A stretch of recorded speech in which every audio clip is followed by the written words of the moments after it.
Okay, I'm gonna be explaining to you guys why you should be ignoring 99% of the calls that come to you. 99% of the calls inbound coming to you, as long as it's not family or friends, ignore them. Ignore all those calls coming to you. In fact, you should be on do not disturb right now, so you are producing. So the problem nowadays is everyone is a consumer, right? Like this video you're watching, you're consuming.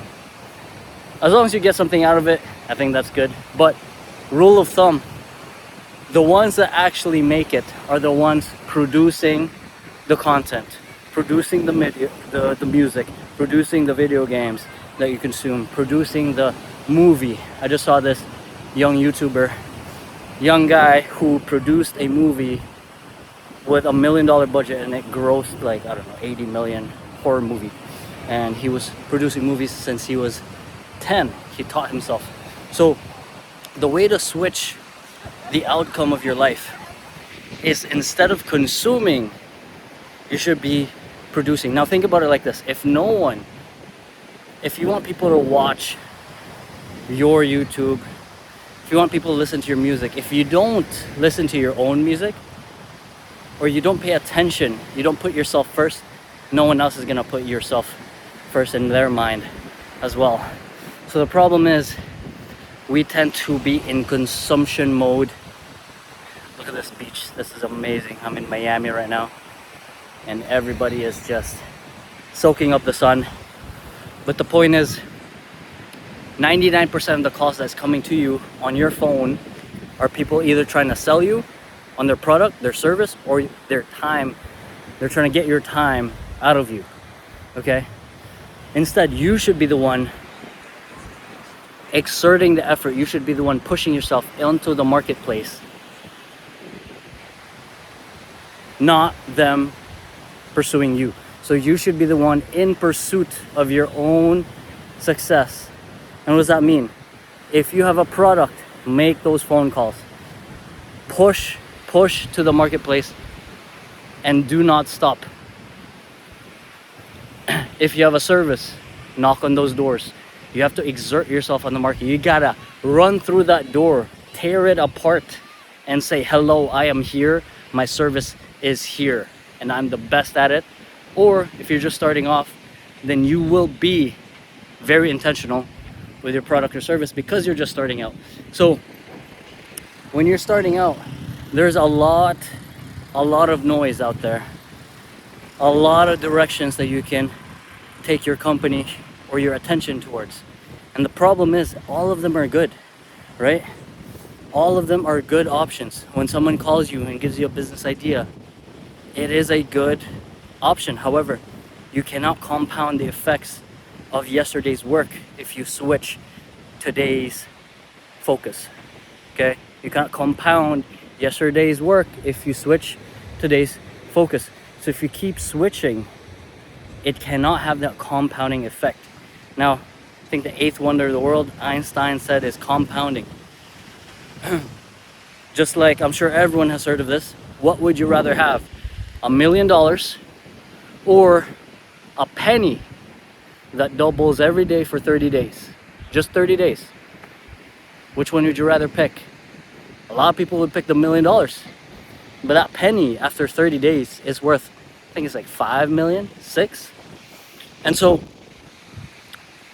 if you are in the game of whatever you're doing, say you want to be an athlete, or you want to be a top producer at your company with sales, you just have to keep being consistent and keep outworking everyone else. Now, what does outworking mean? Because sometimes it seems like we should lock ourselves in a room, never go out, never talk to our family, friends, and never have fun.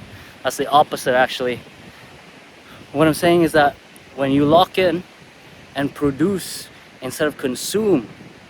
So I've been applying this to my life, where I catch myself watching someone else's content. For example, Alex Ramosi, great business guy, lots of wisdom.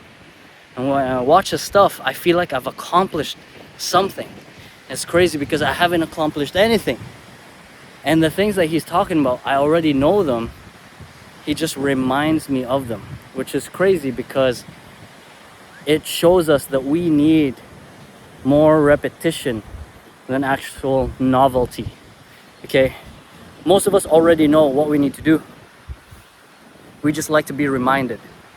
So here's a practical takeaway is, instead of consumption, so next time you are on Instagram and you're watching someone else's content, if you make your own content, if you are a producer of content, stop, shoot a video.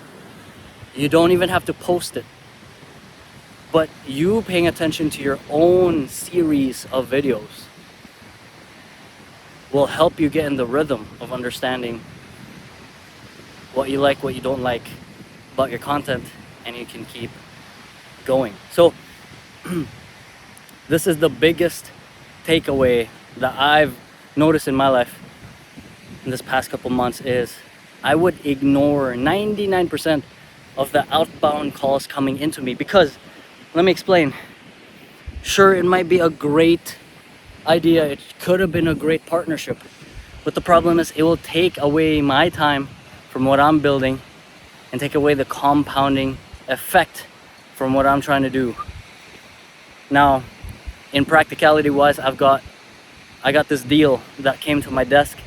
It was a huge 50 million, it was appraised 50 to 85 million land in California overlooking the beach, Santa Monica Beach, legacy play, 1,000 residential units.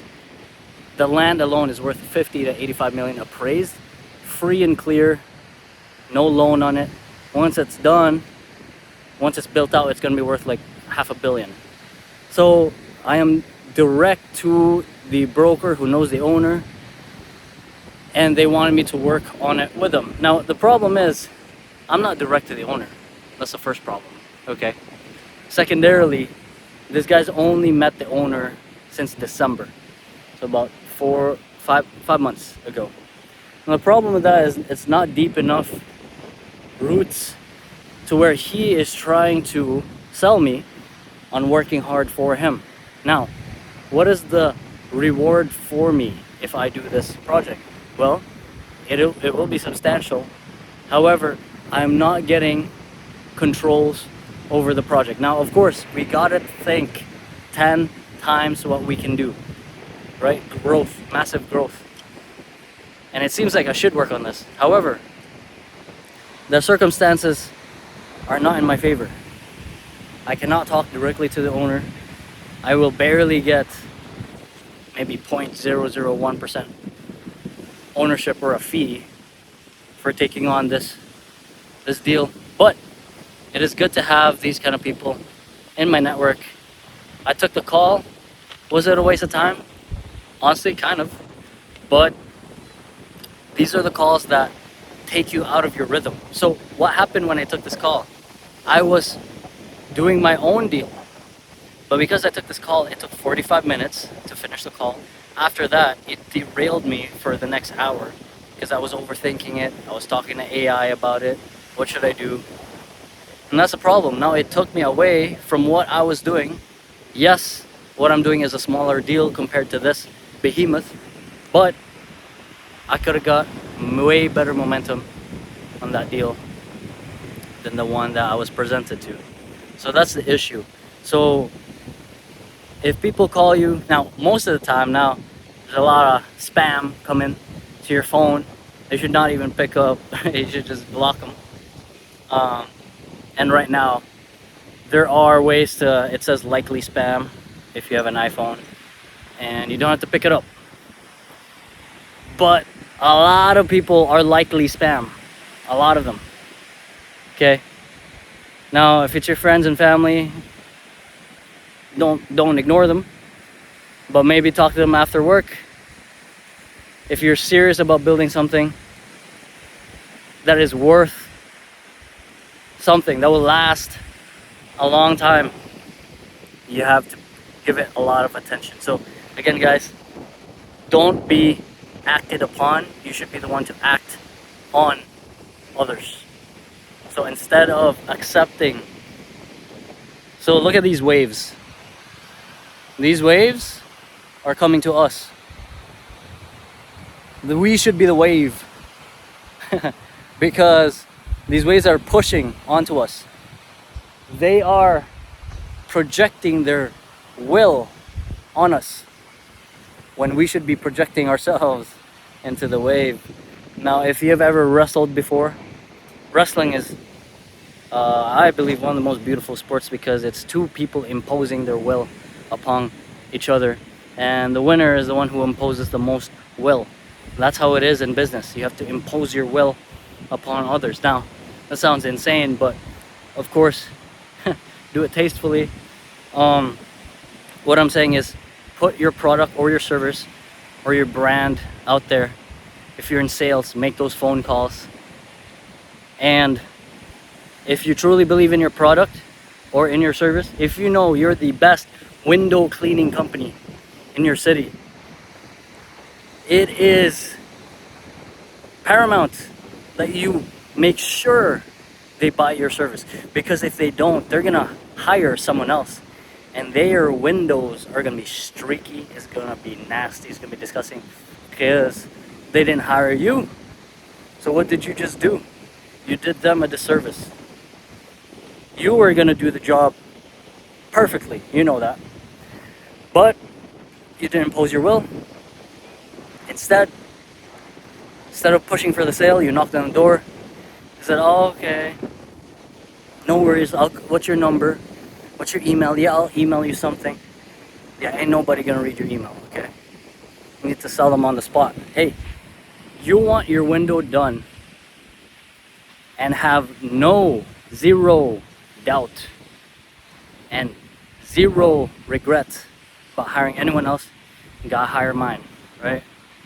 So anyways, guys, that's the message for today. Be the wave and you'll be swimming. See ya.